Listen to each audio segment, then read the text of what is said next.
Let me read to you a passage from the 15th chapter of St John's Gospel, verses 9 to 17.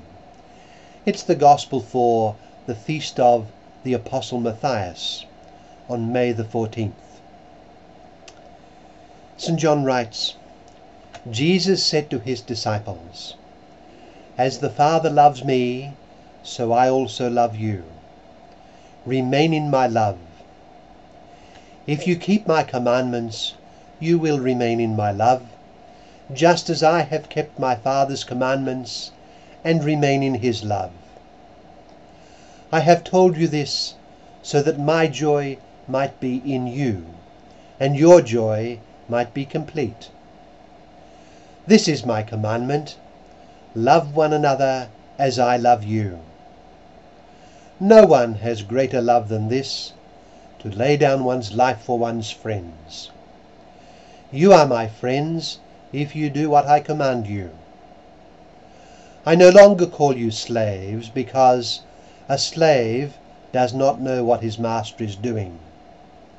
I have called you friends, because I have told you everything I have heard from my Father.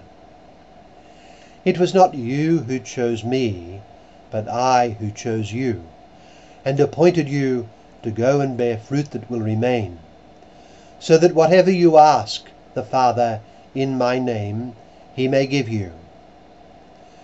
This I command you, love one another." That's from the Gospel of St John, chapter 15, verses 9 to 17. And what does it suggest to us? Well, it is a great advance in modern education at both secondary and tertiary levels that there is so much study of the religions of mankind. There is plenty of opportunity to study Christianity, Judaism, Islam, Buddhism, and other religions, including those of the various indigenous peoples of the world, such as in Africa, Melanesia, Australia, and the Americas. This study assists in the understanding of man, his culture, and his society, and it promotes respect for the conscience of others.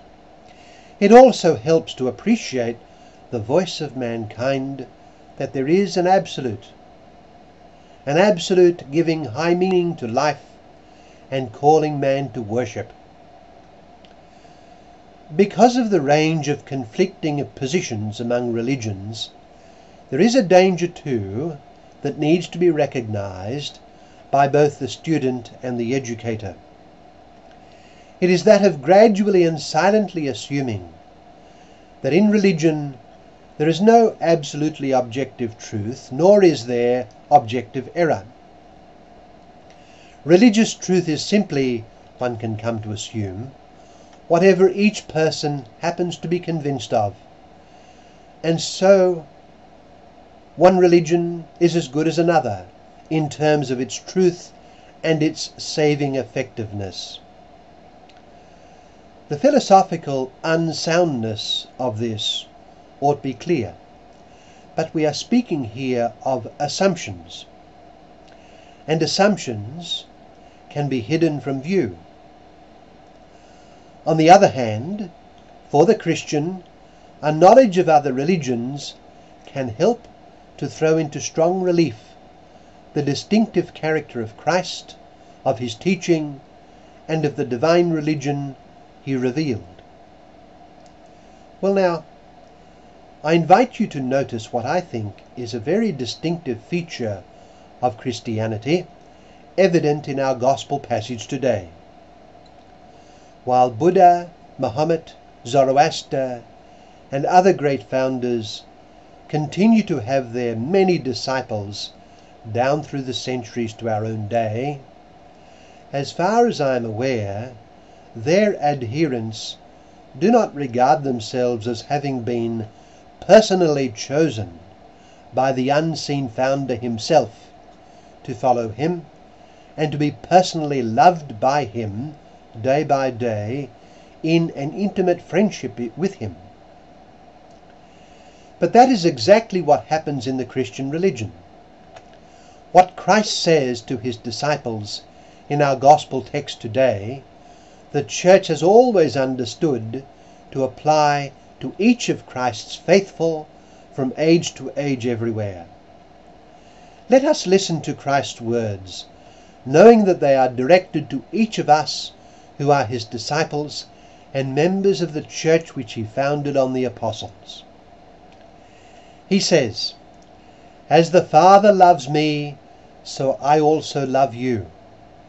Remain in my love. If you keep my commandments, you will remain in my love, just as I have kept my Father's commandments and remain in his love."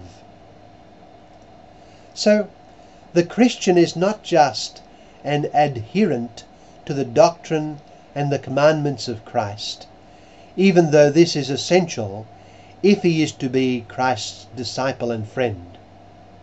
No, the Christian is one who abides in the loving friendship of Christ. Christ is his living friend. The Christian is not just one who submits to the doctrine of Christ, as might a totally loyal servant or even slave. He has been chosen by Christ to be his friend who shares his life. "I no longer call you slaves," our Lord says, "because a slave does not know what his master is doing. I have called you friends, because I have told you everything I have heard from my Father. It was not you who chose me, but I who chose you, and appointed you to go and bear fruit that will remain." So, though the Christian lives some 2,000 years after the life and death and resurrection of Jesus, he knows that Jesus the Master lives in all his human and divine reality. This living Jesus has chosen and has invited him to be his friend, and to share with him the work of saving not only himself, but the world.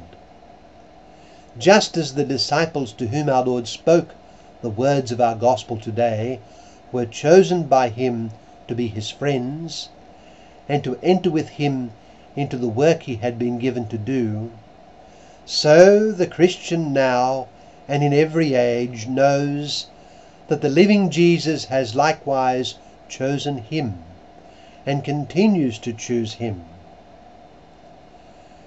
The Christian religion is above all a personal friendship with one who is living and ever so near, though unseen.